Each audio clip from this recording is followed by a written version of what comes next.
think what was happening is churches were using the types of leadership terminology common in culture. A lot of the leadership terminology they get came from either politics or business or clubs. Wow. And they just borrowed those titles. One thing, though, Glenn, they never used that was common in culture was the term ruler, arche, or some form of arche. Christians never, never, never use the word ruler, which would have been excessively common in politics and clubs, and even religion in other religions at the time. And Christians didn't use that. So let's just talk briefly about terminology. Tell me the terms they did use. Tell me the terms they did use. If you could. Yes. Yeah. The terms that they use are episkopos, which I don't like the translation bishop, because I think of a pointy hat or something. No bishops.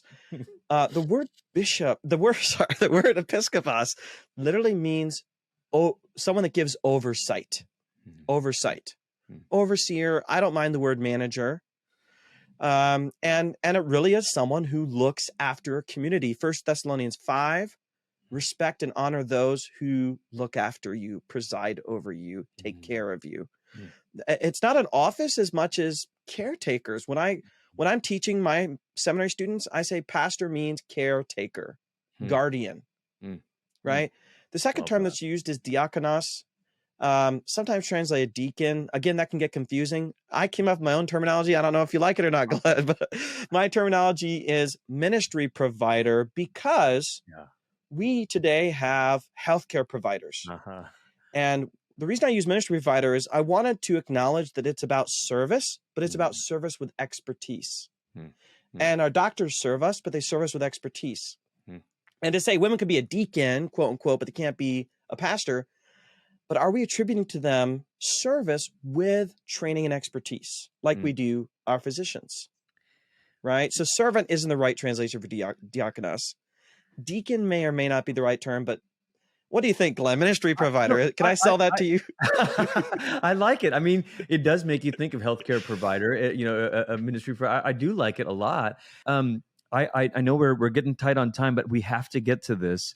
In your mind, then, when you read it that way, you make the case in the book that women functioned as elders, and we don't see a woman named as an elder because we don't see anyone named as an elder. Is that right? Yeah, elder wasn't a term that you had on a name tag. What's interesting is with episkopos, overseer, and diakonos, ministry provider, they are essentially verbal nouns, meaning they represent actions. Whereas elder is not. The word presbyteros literally means old person. And it really represents a stature. It really represents maturity. And so you want people as elders, not because they have a certain degree or not because they, are good with a certain skill, but really because age is associated in the ancient world with maturity.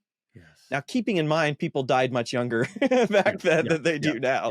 So you don't have to be in our 75. You don't have to be 75 to be old in the ancient world. Paul calls himself old. But really to be an elder was to be. So if you think about ancient tribal eldership, it's if let's say someone falls into the river, falls into a well, you yell for the elders because they're the responsible people that care for the community.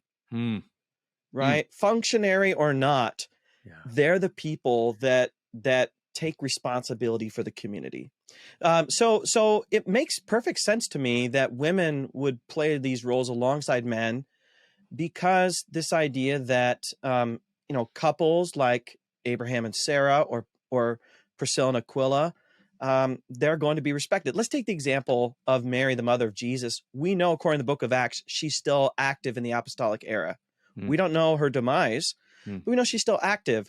Are you going to tell me that you're not going to treat Mary, the mother of Jesus, as a wise, older person in the community? That's so great. Are you going to really sidestep and say, I'd rather talk to Peter? No. I mean, this person, I remember seeing the sculpture, the Pietas in person. It is, which has Mary holding the dead body. You're like, that is major props. If there's anything in the world that gives a person a right to be treated as a person of wisdom and stature, it's going to be Mary, the mother of Jesus. Amazing. So if I can try to sum up what I think I'm hearing you say, episkopos and diakonos, this is about, these are verbal nouns, so you could almost describe it as the one who is overseeing and the one who is serving or providing with a particular kind of expertise. Elders Mm-hmm. is about not status but stature, which is Mm-hmm. something that you sort of arrive at through age, experience, the wisdom accumulated. And when you think of it that way, women were most certainly functioning in all of those ways, both by function and by stature. Is that right?